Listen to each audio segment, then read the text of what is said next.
जीवन का झुलाया अंधियारे ने सूरज देखा, देख देख कर मन ललचाया। एक वो दौर भी था जब भारत में नाटकों और फिल्मों में महिलाओं के लिए कोई जगह नहीं थी। तभी तो हिंदी फिल्मों के पितामह दादा साहब फाल्के को भी पहली फीचर फिल्म राजा हरिश्चंद्र में तारामती की भूमिका युवक सालुंके से करानी पड़ी थी। मगर तमाम सामाजिक वर्चनाओं को तोड़ते हुए एक ऐसी अदाकारा ने भारतीय सिनेमा जगत में अपनी दस्तक दी जिन्होंने अपनी कामयाबी से अन्य स्त्रियों को भी हिम्मत दी और फिल्मों में काम करने हेतु प्रेरित किया। इतना ही नहीं, एक ही स्टूडियो के लिए मासिक वेतन पर काम करने के विशेष अनुबंध की व्यवस्था को भी तोड़ा और उस युग की पहली फ्रीलांस कलाकारों में से एक बन गई। जी हां, बात हिंदी और मराठी रंगमंच और फिल्मों के अभिनेत्री, निर्माता, निर्देशक दुर्गा खोटे की, जिन्हें एक ममतामयी मां के प्रतिरूप में सिल्वर स्क्रीन पर खास तौर पर ख्याति मिली। उसको नहीं देखा हमने कभी, पर इसकी जरूरत क्या होगी। ऐ मां तेरी सूरत से अलग भगवान की सूरत क्या होगी।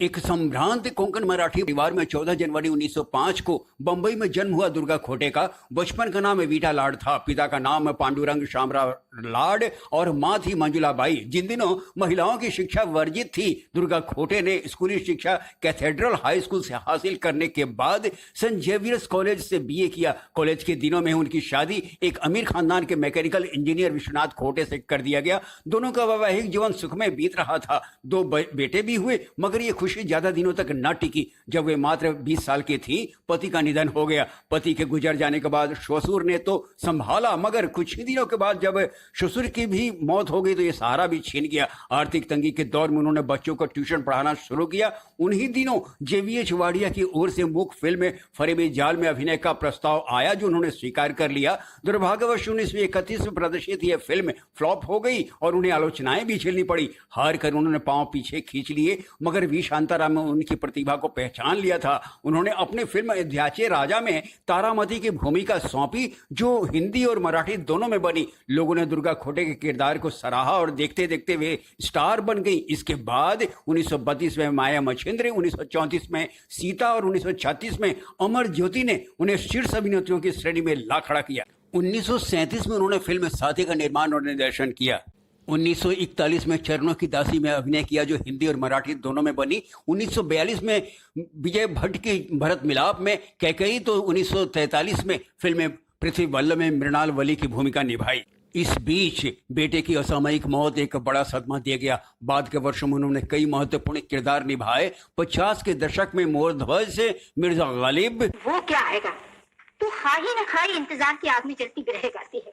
ऐसे बेमहर के पीछे पड़ी है कि तुझे पूछता भी नहीं। भाभी अर्धांगिनी जैसी फिल्मों में उनके चरित्र अभिनेत्री वाली भूमिका को सराहा गया। 60 के दशक में तो मुगले आजम में जोधाबाई की यादगार भूमिका निभाई। हरगिज नहीं, खुददार मोगलों की आबरू इतनी हल्की नहीं कि एक नाचीज लौंडी के बराबर तुर जाए। और हमारा हिंदुस्तान कोई तुम्हारा दिल नहीं कि लौंडी जिसकी मलका बने।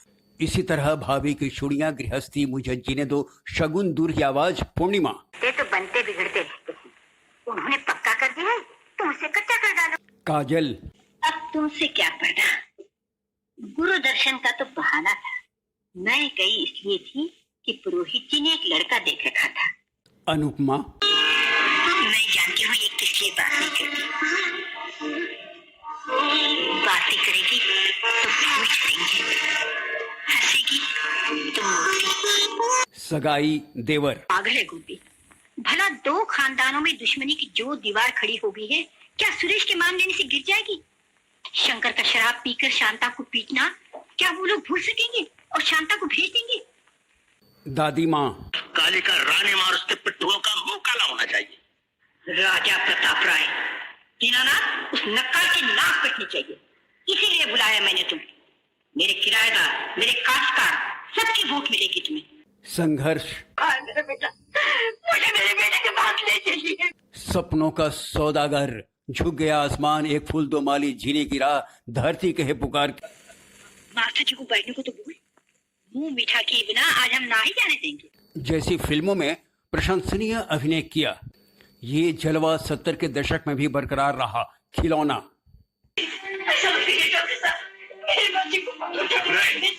गोपी, बड़े अच्छे स्वभाव का लड़का है, इसे किसी काम काज पे लगा दो। अच्छा माँ जी, बहुत उपकार महारानी जी। अरे मुझे महारानी जी क्यों कहते हो? माँ जी कहा करो। आनंद, माँ जी। बेटा, तुमने रेणु का रिश्ता है, बड़ी खुशी हुई, लेकिन साथ साथ जी भी खबर है। एक ही तो बेटी है, उसके बगैर रहूंगी कैसे? लेकिन तुझे देख के ऐसा लगता है कि बेटी तो पराई हुई, लेकिन मुझे बेटा मिल गया। बनफूल बावर्ची, परेशान न होंगे? वो कमबख्त रघु कुछ करने ही नहीं देता, निकम्मा कर रखा है हमें, बस खाओ सो।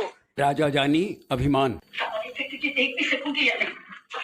क्यों मेरा मन खराब करे? और मेरा मन कभी तो थोड़ी सी याद कर लिया कर, और कोई दुनिया में है मेरा तेरे सिवा? ओह मौसी, मैं फिर आऊंगा और बहुत दिन रह के जाऊंगा। सच कहता है? हाँ सच। रख मेरे सर पे हाथ। ठीक है। नमक हराम, इंसानियत, खुशबू। माँ बेटी का प्यार पड़ा इन दोनों में देखा? तेरी कुकिंग भी छुप में यही करती थी। कुसुम, मुझे अपना बेटा कहती थी। नहीं रे, वो तो तुझे पति कहती थी। 6 बरस की थी तब कहती थी तेरे लिए करवा चौथ का व्रत रखेगी। वंदना पहेली, चाचा भतीजा बॉबी।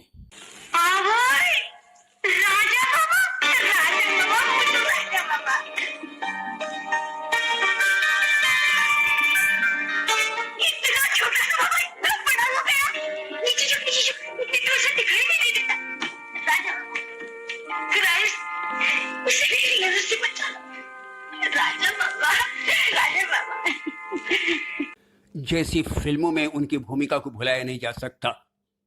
1957 में एक खूबसूरत सी पारिवारिक सामाजिक फिल्म आई थी मुसाफिर। वह क्या अभिनय था दुर्गा खोटे का।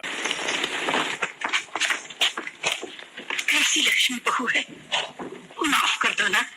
मैं जो निश्चय करके आया हूँ वही करूंगा। अगर कसूर है तो अपनी बेटी का, इस बेचारी पराई बेटी ने हमारा क्या बिगाड़ा है? फिल्म विदाई के लिए तो उन्हें सर्वश्रेष्ठ सह अभिनेत्री का फिल्म फेयर अवार्ड मिला। वर्ष था 1974।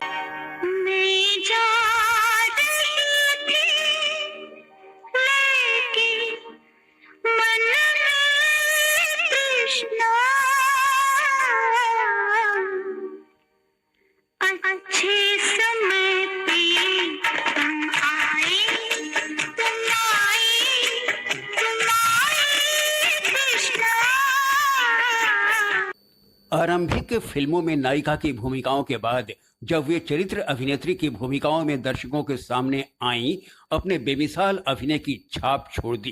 तभी तो दुर्गा खोटे को भारतीय फिल्म जगत में योगदान के लिए 1958 में संगीत नाटक अकादमी पुरस्कार दिया गया। तो भारत सरकार ने 1968 में नागरिक सम्मान पद्मश्री से नवाजा। 1983 में तो उन्हें प्रतिष्ठित दादा साहब फाल्के पुरस्कार प्रदान किया गया। मगर सिनेमा जगत में महिलाओं को नए आयाम देने वाली इस दिग्गज हस्ती ने 22 सितंबर 1991 को हमेशा के लिए आंखें मूंद ली और रह गई उनकी यादें, जो आज भी लोगों के जहन में बसी हैं। मीत दुर्गा खोटे अपनी ये आत्मकथा लिखी थी उन्होंने, जो उनके जीवन का आईना है। मन दर्पण कहलाए, थोड़ा मन दर्पण कहलाए।